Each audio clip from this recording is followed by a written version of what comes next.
भगवान के व्रत की कुल सामग्रियों को लेकर अपने घर गया। फिर उसने अपने भाइयों को बुलाकर विधि के साथ भगवान जी का पूजन और व्रत किया।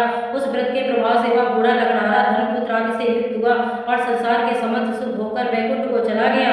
इति द्वितीय अध्याय समाप्तो। तीसरा अध्याय प्रारंभ। सूत जी बोले, हे श्रेष्ठ मुनियों, अब आगे की कथा कहता हूँ, सुनो। पहले समय में उल्कामुख नाम का एक बुद्धिमान राजा था। वह सद्भक्ता और जितेंद्रिय था। प्रतिदिन देव स्थानों पर जाता तथा गरीबों को धन देकर उनके कष्ट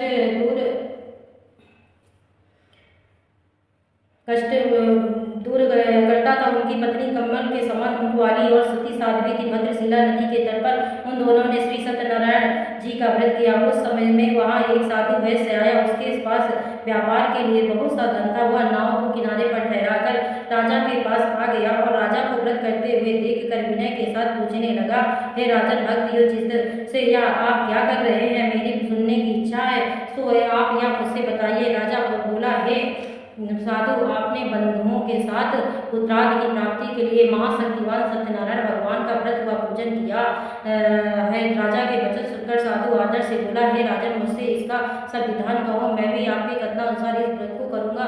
मेरे भी कोई संतान नहीं है और इससे निश्चय ही होगी। राजा ने सब विधान सुन बाढ़ से निवृत्त हो वह आनंद के साथ गया। साधु ने अपनी स्त्री से संतान लेने वाले उस व्रत का समाचार सुना और कहा कि जब मेरे संतान होगी तब मैं इस व्रत को करूंगा। साधु ने ऐसे वचन अपनी स्त्री लीलावती से कहे। एक दिन उसकी स्त्री लीलावती पति के साथ आनंदित तो संसारिक धर्म में प्रवृत्त होकर सत्यनारायण भगवान की कृपा से गर्भवती हो गई तथा 10वें महीने में उनके एक सुंदर कन्या का जन्म हुआ। दिनों दिन वह कहीं से तरह बढ़ने लगी जैसे शुक्ल पक्ष का चंद्रमा बढ़ता है। कन्या का नाम कलावती रखा गया। जब लीलावती ने मीठे शब्दों में अपने पति से कहा कि जो आपने संकल्प किया था कि भगवान का व्रत करूंगा, अब आप उसे करिए। साधु बोला, हे प्रिय, इसके विवाह पर करूंगा। इस प्रकार अपनी पत्नी को आश्वासन दे वह नगर को गया। कलावती पितृगृह में वृद्धि को प्राप्त हो गई। साधु ने जब नगर में सखियों के साथ अपनी पुत्री को देखा तो तुरंत दूध बुलाकर कहा कि पुत्री के वास्ते कोई सुयोग वर देकर लाओ। साधु की आज्ञा पाकर दूध कच्चन नगर पहुंचा और वहां पर बड़ी खोज और देखभाल कर लड़की के लिए सुयोग बड़े पुत्र को ले आया।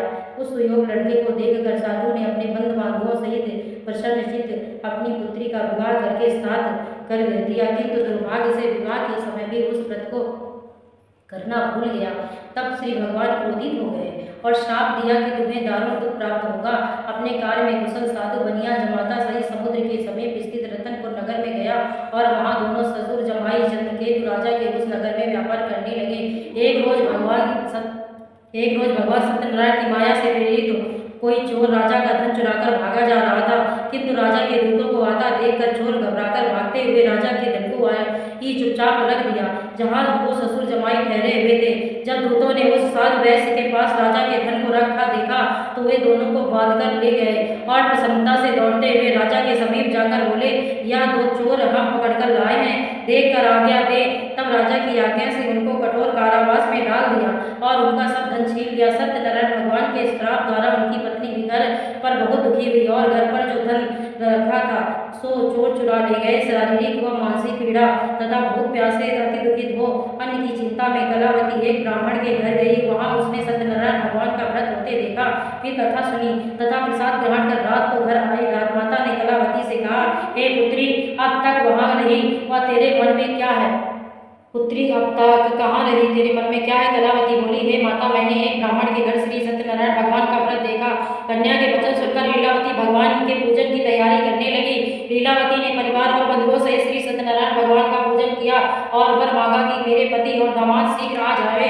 साथ ही प्रार्थना की कि हम सबका अपराध क्षमा करो। सत्यनारायण भगवान इस व्रत से संतुष्ट हो गए और राजा चंद्रकेतु को स्वप्न में दर्शन देकर कहा, हे राजन, दोनों वैश्यों को प्रातः ही छोड़ दो और उनका सब धन जो तुमने ग्रहण किया दे दो, यही तो मैं देरा धन राजपुत्रादि सब नष्ट कर दूंगा। राजा से ऐसे वचन सुनकर भगवान अंतर्ध्यान हो गए। प्रातःकाल राजा चंद्रकेतु ने सभा में अपना स्वप्न सुनाया।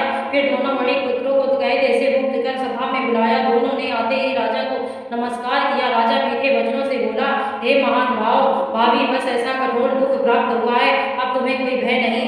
ऐसा कहकर राजा ने उनको नए नए वस्त्राभूषण पहनाए तथा उनका जितना धन लिया था उससे दुगना धन देकर आदर से सहित विदा किया। दोनों वैश्य अपने घर को चले गए। तृतीय अध्याय समाप्त। चौथा अध्याय। सूत जी बोले, वैश्य ने मंगलाचार करके यात्रा आरंभ की और अपने नगर को चला। उनके थोड़ी दूर निकलने पर दंडी वेशधारी सत्यनारायण ने उनसे पूछा, हे साधु, तेरी नाव में क्या है? स्वाभिमानी वणिक हंसता हुआ बोला, हे दंडी, आप क्यों पूछते हो? क्या धन लेने की इच्छा है? मेरी नाव में तो बेल और पत्ते भरे हैं। वैश्य का कठोर वचन सुनकर भगवान ने कहा, तुम्हारा वचन सत्य हो। दंडी ऐसा कहकर वहां से दूर चले गए और कुछ दूर जाकर समुद्र के किनारे बैठ गए। दंडी के जाने पर वैश्य ने नित्य क्रिया करने के बाद नाव को ऊंची उठी देखकर अचंभा किया और नाव में बेल पत्ते आदि देखकर मूर्छित हो जमीन पर गिर पड़ा। फिर मूर्छा खुलने पर अत्यंत शोक प्रकट करने लगा। तब उनका दामाद बोला कि आप शोक ना करें, यह दंडी का श्राप है, अतः उनकी शरण में चलना चाहिए, तभी उनकी मनोकामना पूरी होगी। दामाद के वचन सुनकर वह दंडी के पास पहुंचा और अत्यंत भक्तिभाव से नमस्कार करके बोला, मैंने जो आपसे सत्य वचन कहे उनको क्षमा करो। ऐसा कहकर महान शोकातुर रोने लगा। तब दंडी भगवान बोले, हे वणिक पुत्र, मेरी आज्ञा से बार बार तुम्हें दुख प्राप्त हुआ, तू मेरी पूजा से विमुख हुआ। साधु बोला, हे भगवान, आपकी माया से मोहित ब्राह्मण आज भी आपके रूप को नहीं जानते, तब मैं अज्ञानी कैसे जानना सकता हूँ? आप प्रसन्न होइए, मैं सामर्थ्य के अनुसार आपकी पूजा करूंगा, मेरी रक्षा करो और पहले के समान नौका में धन भर दो। उनके भक्त युक्त वचन सुनकर भगवान प्रसन्न उनकी इच्छा अनुसार वर देकर अंतर ध्यान हो गए। तब उन्होंने नाव पर आकर देखा कि नाव धन से परिपूर्ण है। फिर वह भगवान सत्यनारायण का पूजन कर साथियों सहित अपने नगर को चला।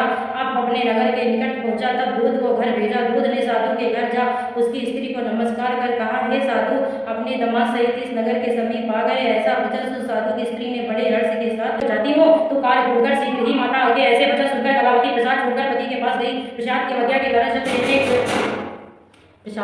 कारण सत्यनारायण ने रुष्ट हो उनके पति को नाव सहित पानी में डुबो दिया। कलावती अपने पति को ना देखकर रोती हुई जमीन पर गिर गई। इस तरह नौका को डूबा हुआ तथा कन्या को रोता देख साधु दुखी बोला, हे प्रभु, मुझसे या मेरे परिवार से जो भूल हुई है उसे क्षमा करो। उसके दीन वचन सुनकर सत्यदेव प्रसन्न हो गए और आकाशवाणी हुई, हे साधु, मेरी कन्या मेरे प्रसाद को छोड़कर आई है, इसीलिए इसका पति अदृश्य हुआ है। यदि वह घर जाकर प्रसाद खाकर लौटे तो उसे इस पति अवश्य मिलेगा। ऐसी का आकाशवाणी सुनकर कलावती ने घर पहुंचकर प्रसाद खाया। फिर आकर पति के दर्शन किए। तत्पश्चात साधु ने बंद मानव सही सत्यदेव का विधि पूजन किया। उस दिन से वह पूर्णिमा को सत्यनारायण का पूजन करने लगा। फिर इस लोक को शुभ होकर अंत में स्वर्ग लोक को गया। सूत जी बोले, हे ऋषियों, मैं और भी कथा कहता हूँ, सुनो। प्रजापालक में वीर दुर्गत नाम का एक राजा था। उसने भी भगवान का प्रसाद त्याग कर बहुत दुख पाया। एक समय वह वन में जाकर वन पशुओं को मारकर बड़ के पेड़ के नीचे आया।